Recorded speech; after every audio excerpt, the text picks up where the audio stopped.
오늘도 이어서 기독교 강요 14장 16번째 주제에 함께 나가겠습니다. 지금 주제로 함께 나가고 있는 내용이 마귀에 관한 내용이죠. 지난주 성경 공부 내용을 잠깐 제가 요약해드리면은 하나님께서 그 마귀에 대한 내용을 존재를 그리고 그의 성격을 하는 일을 성경에 알려주신 이유는 우리가 그를 두려워하라는 것이 아니라 오히려 하나님을 더 두려워하며 그 마귀와의 싸움을 준비하는 영적 상태가 되어야 하기 때문에 그렇게 알려주신 것입니다. 왜냐하면 부주의하게 빠져버리면은 마귀가 존재하지 않는다, 영적 싸움은 지금 현재는 없다, 이런 식으로 부주의하게 될 수가 있고, 오히려 또 반대로 너무 영적 싸움에 집중을 해가지고 모든 것이 영적 싸움이다 이렇게 가버리면은, 물론 영적 싸움이지만 그것에만 포커스를 맞추게 되면은 또 우리 일상생활이 정상적으로 일어날 수가 없고, 또한 두려움에 의해서 싸움조차도 하지 않으려고 하는 그러한 일이 발생할 수 있기 때문에 알려주신 것입니다. 오늘은 그럼 몇 가지 주제 더 함께 알아보겠습니다. 16번째 주제는 마귀는 타락한 피조물이다. 자, 타락한 피조물 했을 때 이 피조물이라는 것은 하나님께서 만드신 창조물을 피조물이라고 하죠. 그런데 하나님께서 만들어 놓으신 상태에서 타락한 것이 마귀다라는 것입니다. 1번 문장 보시겠습니다. 우리는 마귀의 사악성을 창조에서 유래된 본성이 아닌 타락에서 유래된 본성으로 여겨야 할 것입니다. 왜냐하면 그에게 있는 저주받은 것은 모두 그의 반역과 타락에서 유래되었기 때문입니다. 이러한 이유로 성경은 마귀의 현재 상태가 하나님과는 전혀 관계가 없는 것이고, 우리가 마귀의 타락을 하나님의 탓으로 돌리지 않도록 우리를 경계시키십니다. 이와 같은 이유로 예수 그리스도께서는 마귀는 진리가 그 속에 없으므로 진리에 서지 못하고 거짓을 말할 때마다 제 것으로 말하나니 이는 그가 거짓말쟁이요 거짓의 아비가 되었음이니라. 요한복음 8장 44절라고 말씀하셨습니다. 자, 여기에 아주 중요한 성경의 가르침이 있어요. 자, 마귀는 스스로 자신을 만들어낼 수가 없습니다. 이 세상에서 오직 스스로 계시는 분이 누구시죠? 바로 하나님이시죠. 하나님으로부터 모든 만물이 다 나왔습니다. 보이는 것과 보이지 않는 것. 그런데 지금 보이지 않는 것들 중에 하나인 이 마귀와 악한 영들은 지금 우리가 알기에 이 성경에서 말씀하시는 것처럼 타락하였죠. 그래서 우리가 오해를 하면 어떻게 되냐면, 하나님께서 만들어 놓으신 이 마귀가 타락했으니 타락한 상태로 하나님께서 만들어 놓으신 것이 아니냐 하면서 마귀의 그 타락성을 하나님께로 돌리게 되는 오해가 일어날 수가 있습니다. 그러나 절대로 그렇게 될 수가 없어요.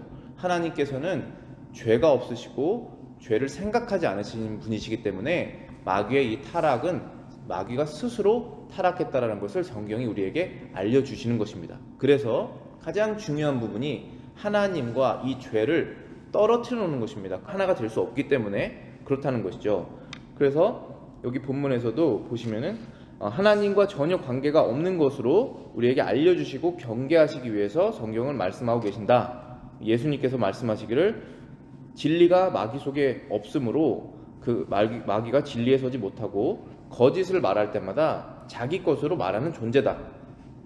그는 거짓말쟁이요 거짓의 아비다 라고 이렇게 말씀하셨죠. 거짓을 말할 때마다 제 것으로 말하나니 라고 하는 이 부분을 영어 성경에서 보시면 from his own resource 라고 되어 있고 out of his own character 라고 되어 있죠. 그 resource라고 하면 자기가 가지고 있는 것들 중에 쓴다는 것입니다. 그러니까 마귀는 거짓을 말할 때 누구로부터 거짓을 배워서 거짓의 리소스를 누구에게 얻어서 하는 것이 아니라 본인이 가지고 있는 리소스를 쓴다는 것입니다.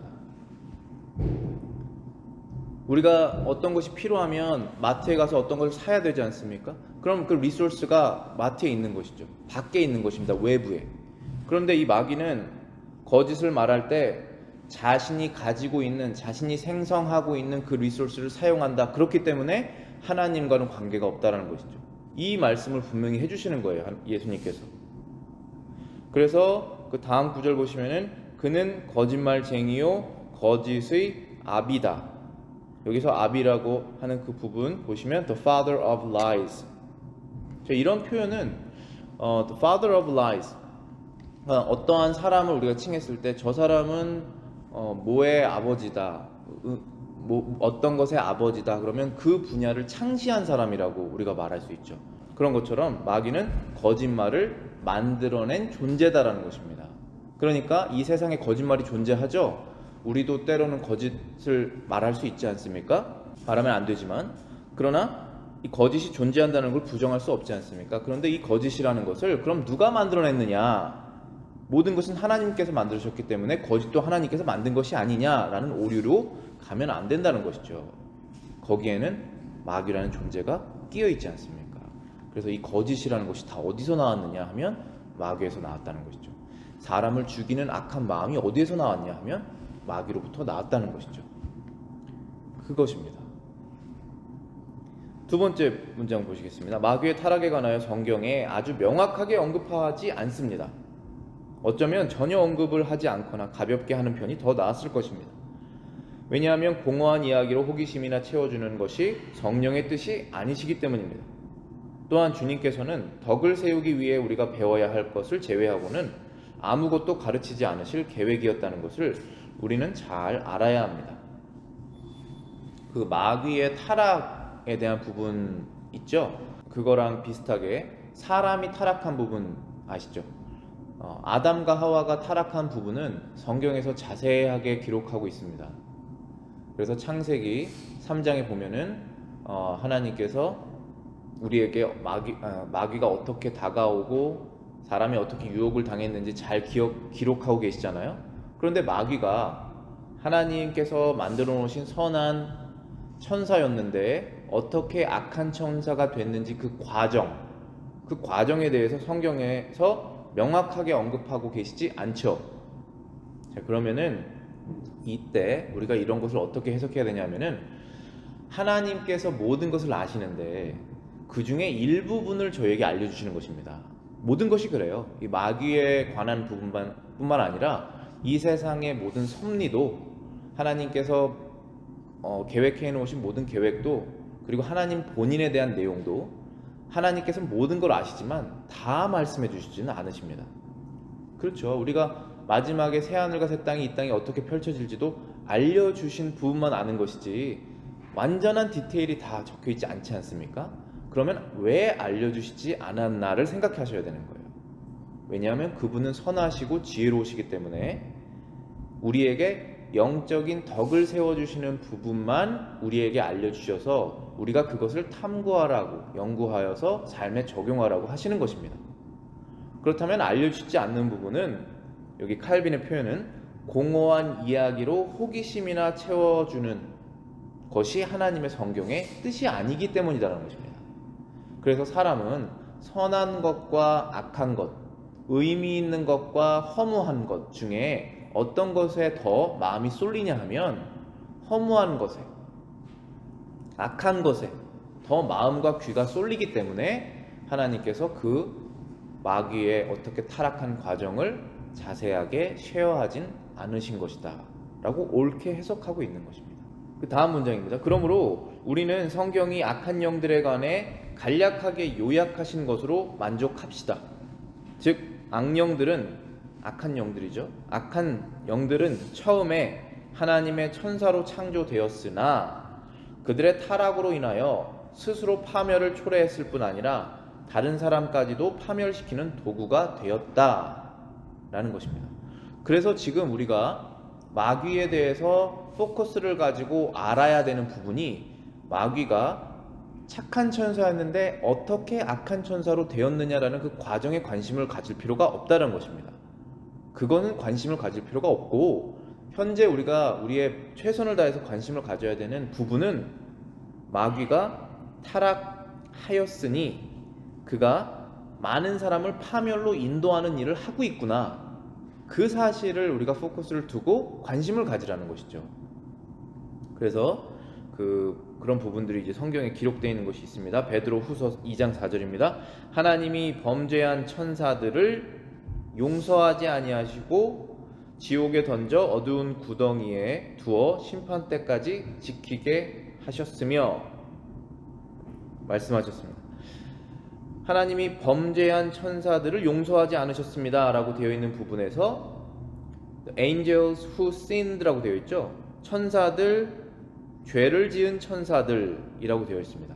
그러니까 천사가 죄를 지을 가능성이 있구나라는 것을 이 구절을 통해서 알 수 있고, 천사가 죄를 지은 천사들이 있구나라는 것도 알게 된 것입니다. 우리는. 그 다음에 지옥에 던져라고 되어 있죠. Cast them down to hell. 지옥이라는 곳에 그 하나님께 범죄한 천사들을 던지셨다라고 말씀이 되어 있죠. 그래서 우리는 마귀와 그와 함께 타락한 악한 천사들이, 악한 영들이 원래는 선하게 지음을 받았지만 죄를 지었구나 라는 것을 알 수 있게 된 것입니다. 자, 유다 1장 6절입니다. 유다서 또 자기 지위를 지키지 아니하고 자기 처소를 떠난 천사들을 큰 날의 심판까지 영원한 결박으로 흑암에 가두셨으며. 여기에서도 악한 천사들에 대해서 말씀하고 있죠. 자기 지위를 지키지 아니하였습니다 라고 하는 그 부분은 their own position of authority 라고 되어 있습니다. 하나님께서 천사들에게 굉장한 능력을 주셨습니다. 천사는 사람보다 능력이 더 많이 있죠. 그런데 하나님께서 능력을 주셨을 때 그 권위를 주신 것입니다. 권위. 여기까지만 하여라 라고 하는 그 권위를 주셨는데 그것을 넘어섰다는 것이죠. 자신의 authority의 포지션에서 넘어갔다는 것입니다. 그것을 가만히 지키지 않고 넘어가는 것입니다. 그래서 우리가 범죄했다라고 하는 그 단어 중 영어 표현으로 그 선을 넘었다라는 표현이 있어요. 그 문자 그대로 하나님께서 테두리를 정하셨는데 10계명이죠. 그 테두리를 넘어서는 것입니다. 그게 우리의 죄거든요. 그런 것처럼 마귀에게 하나님께서 천사들에게 이 포지션을 지켜라 그랬는데 포지션을 넘었죠. 그래서 하나님의 포지션까지 침범을 하는 것입니다. 그게 죄거든요. 부모가 여기까지 하고 있어라, 이것만 하고 있어라, 이거 하지 않으면 이거 하면 안 된다, 포지션을 정해준 거예요. 그런데 거기에서 아이가 어떤 죄를 집니까? 불순종의 죄를 짓지 않습니까? 그것은 부모가 정해준 포지션을 자기가 정하고 싶다라는 거거든요. 이게 죄성이잖아요. 그걸 마귀가 먼저 지었고 그것을 사람에게 유혹을 하는 것입니다. 나도 이렇게 했으니 너도 이렇게 하여라. 그래서 이제 선악과를 먹게 되지 않습니까? 포지션을 넘어가 버리는 거예요. 여기에서도 자기 처소를 떠났다라는 표현이 있어요. 또 그 영어 성경에서는 their proper dwelling이라고 하면 집입니다. 자기가 거하는 집을 proper이라고 하면 올바른 집이에요. 올바른 집을 하나님께서 주셨는데 거기를 떠났다는 것입니다. 여기는 어딜까요? 여기는 천국이죠. 너희들은 천국에서 있어라 했는데 우리는 집이 싫습니다. 내가 원하는 곳을 갈 것입니다 하고 간 것입니다. 그래서 proper dwelling을 떠났다. 자기 처소를 떠났다. 그것이 마귀와 악한 영들이구나 라고 우리는 이 성경을 통해서 알 수 있는 것입니다. 그 다음 주제는 마귀가 하나님의 권세 아래에 있다는 것입니다. 이게 우리 신자들에게 평안을 주는 그런 내용이거든요. 보시겠습니다. 마귀와 하나님 간의 불화와 싸움에 관하여 우리는 하나님이 뜻하시거나 허용하시지 않는 한 마귀는 아무것도 할 수 없다는 사실을 철칙으로 받아들여야만 합니다. 왜냐하면 성경은 욥의 이야기에서 사탄이 마귀의 명령을 받으려고 하나님 앞에 나타났고 허락을 받기 전에는 감히 어떠한 일도 착수하지 않았다는 것을 말씀하고 있기 때문입니다. 자, 이 부분은 조금 전에도 말씀드렸다시피 하나님께서 알려주신 범위 안에서 우리가 받아들이고 이해하고 영적인 덕을 쌓아야 되는 부분입니다.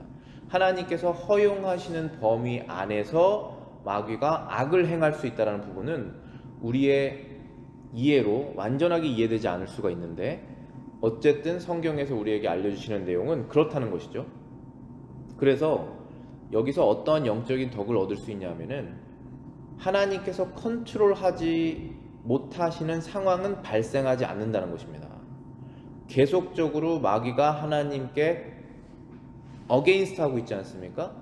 말씀하면 불순종하고, 가만히 하나님께서 성도들을 덕을 세우려고 하면 덕을 무너뜨리려고 하는 행동을 계속하고 있지만 하나님께서 컨트롤하지 못하는 상황까지 가지는 않는다. 그것은 있을 수가 없다라는 것을 성경이 알려주시는 것입니다. 그래서 욥기에 보면 그런 내용이 나와 있죠. 욥기 1장하고 2절에 보면 2장에서 그런 내용이 아주 분명하게 나와 있습니다. 2장 6절 7절입니다. 여호와께서 사탄에게 이르시되 내가 그를 내 손에 맡기노라. 여기서 그는 욥입니다. 다만 그의 생명은 해하지 말지니라. 사탄이 이에 여호와 앞에서 물러가서 욥을 쳐서 그의 발바닥에서 정수리까지 종기가 나게 한지라. 하나님께 마귀가 나타나서 하나님께서 욥을 기뻐하시는데, 하나님께서 많은 것을 주셨으니까 욥이 순종하는 것이지 다 뺏어나가면 욥이 하나님을 저주할 것이다 라고 얘기를 하니까, 그렇지 않다, 욥은 그렇지 않을 것이다 라고 하나님께서 허용하시는 범위 안에서 마귀가 욥에게 불행을 가져다 줍니다. 그래서 자녀 10명을 다 잃고 재산을, 무지무지한 재산이죠, 그것이 다 없어지고, 심지어 여기에서는 욥의 몸에 종기까지, 머리부터 발바닥까지 종기를 나게 해서 너무나 괴롭게 한다는 것입니다. 자, 그런데 여기서 하나님께서 범위를 정해 주십니다. 생명은 해하지 말아라. 욥을 죽이지 말으라는 것입니다. 지금 마귀가 욥에게 불행을 가해서 욥의 자녀 10명이 죽었습니다. 그러면 마귀가 사람을 죽일 수 있다는 거예요. 하나님의 허용 가운데. 그거 하나님의 섭리입니다. 우리는 하나님의 하시는 일 다 이해할 수 없어요. 그런데 여기에서는 욥을 건들지 말라는 거예요, 생명을. 왜냐하면 하나님의 욥의 인생을 통해서 하나님께서 이루고자 하시는 것이 있기 때문에 그런 것입니다. 아시겠지만 마지막에 욥이 10명의 자녀를 다시 얻어요. 그리고 재산도 2배가 됩니다. 그리고 욥이 이 고난을 통해서 하나님 하시는 일을 사람이 다 이해할 수 없구나 라는 고백을 하게 돼요. 그러면서 하나님의 영광이 드러나게 되거든요. 그 고난의 시간이 지난 다음에 분명히 예수님을 상징하는 이 욥의 인생일 겁니다. 그냥 이렇게 의미 없이 고난을 당하는 것이 아니거든요. 다 우리 성도가 고난을 당하는 것이. 그래서 여기에서 중요한 원리는 하나님께서 허용하신 범위 안에서 마귀는 악한 일을 한다는 것입니다. 하나님께서는 늘 선한 일을 하십니다. 그러나 세상에 불행이 있지 않습니까? 그렇죠. 자동차 사고도 있을 수 있고, 사람이 갑자기 죽을 수도 있고, 강도가 들어올 수도 있고, 전쟁이 날 수도 있는 것 아니겠습니까? 여러 가지 일을 마귀가 하지만 하나님의 선한 목적은 계속 이루어지고 있다라는 것입니다. 왜냐하면 하나님께서 컨트롤하고 계시기 때문에 권세 아래에 있는 것입니다. 두 번째 문장 보시겠습니다. 마귀는 그의 사악성으로 하나님께 가장 적대적인 것이라고 생각하는 일들을 시도합니다. 그러나 하나님은 권능의 고삐로 마귀를 묶고 속박하기 때문에 마귀는 하나님의 허락하시는 일만 수행할 수 있습니다. 이리하여 마귀는 하나님이 원하시는 대로 하나님께 수종을 들지 않을 수 없게 되므로 그가 원하든 원치 않든 창조주께 복종하고 있는 셈이 된다 했습니다. 이게 아주 재밌는 부분이에요. 하나님께서 이렇게 목적을 이루실 계획을 갖고 계세요. 그런데 마귀는 고민해서 하나님의 영광을 가장 해할 수 있는 일만 골라서 합니다.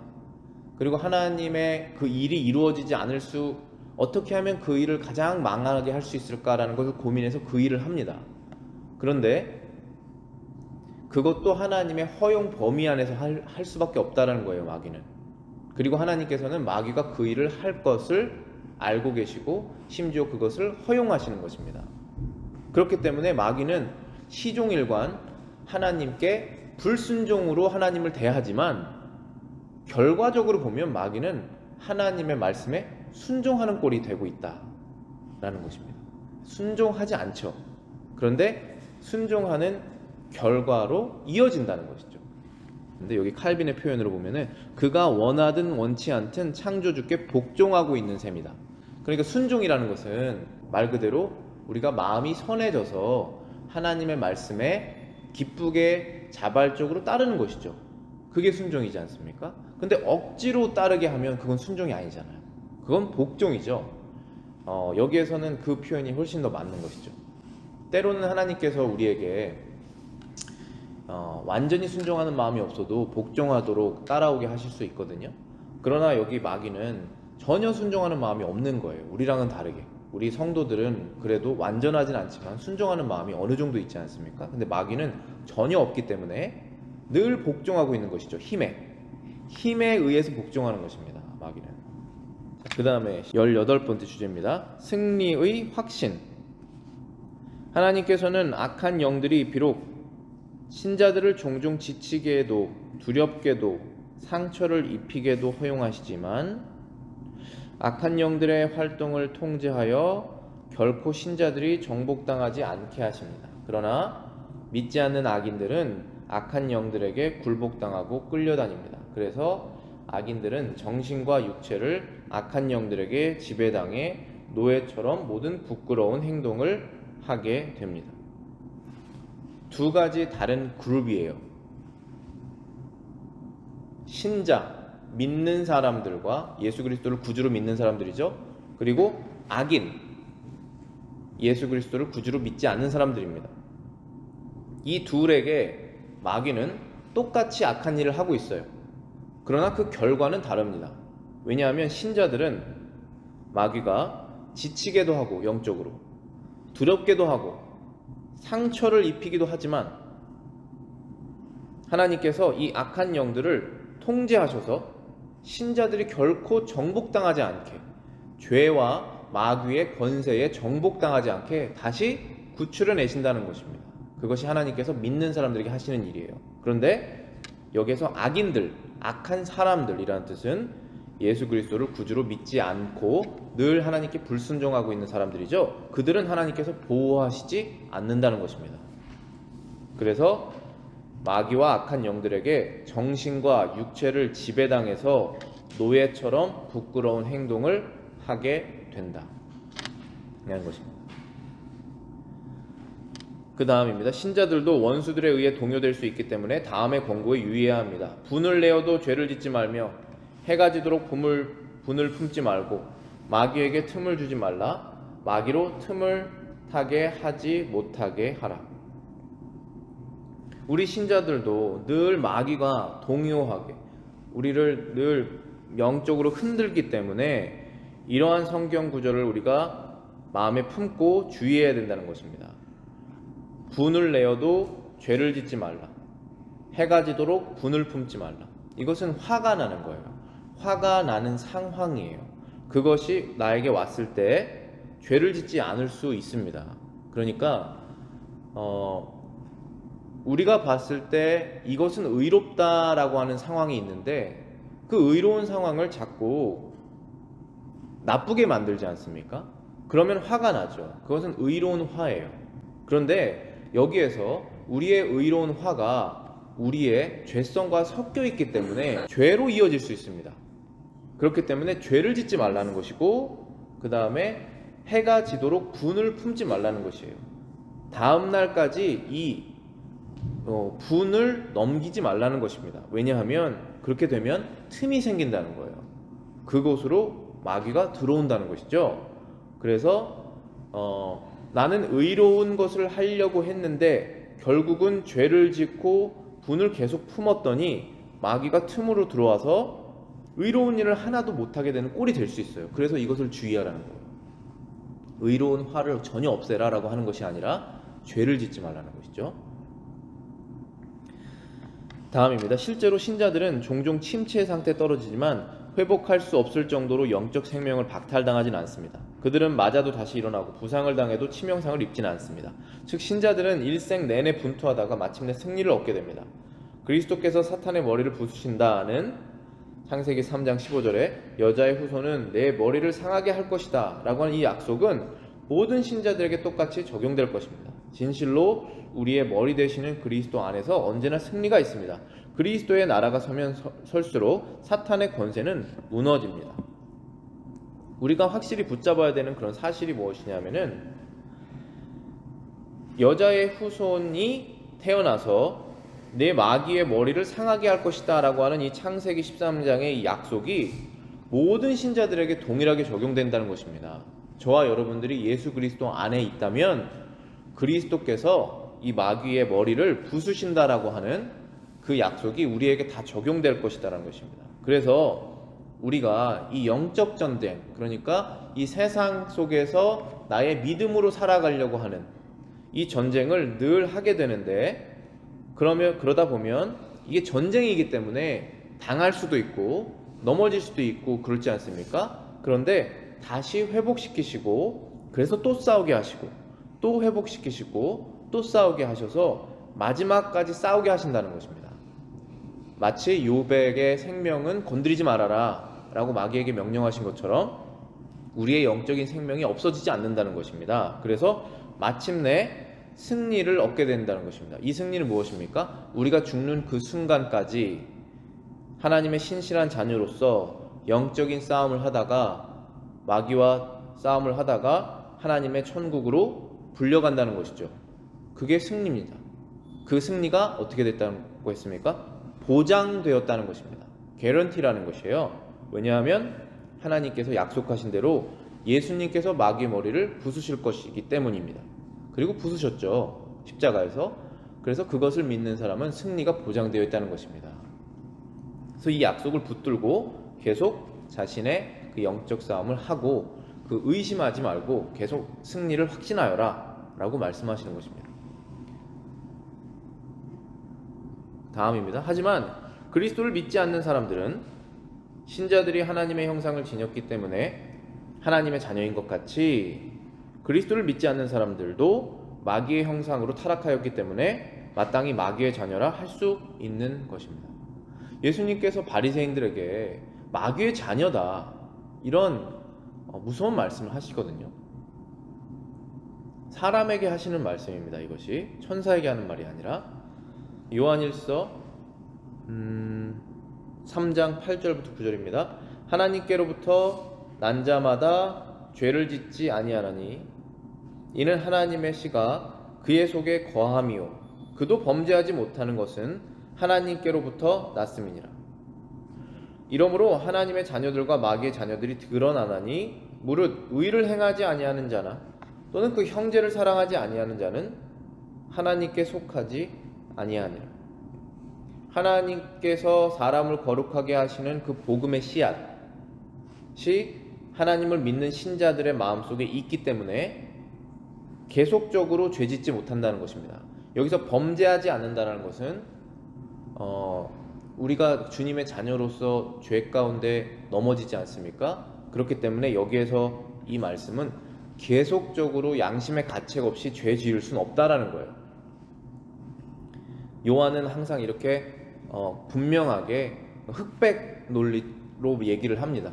그렇지 않는다, 죄를 짓는다, 죄를 짓지 않는다 이렇게 하는 것은 그 방향으로 계속 갈 수 없다라는 걸 말씀하시는 거예요. 그렇기 때문에 하나님의 자녀들과 마귀의 자녀가 드러난다는 것입니다.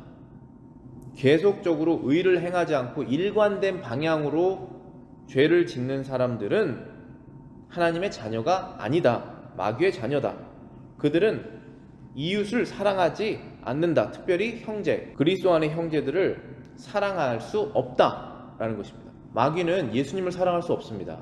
그래서 예수님께 속한 자들을 사랑할 수가 없어요.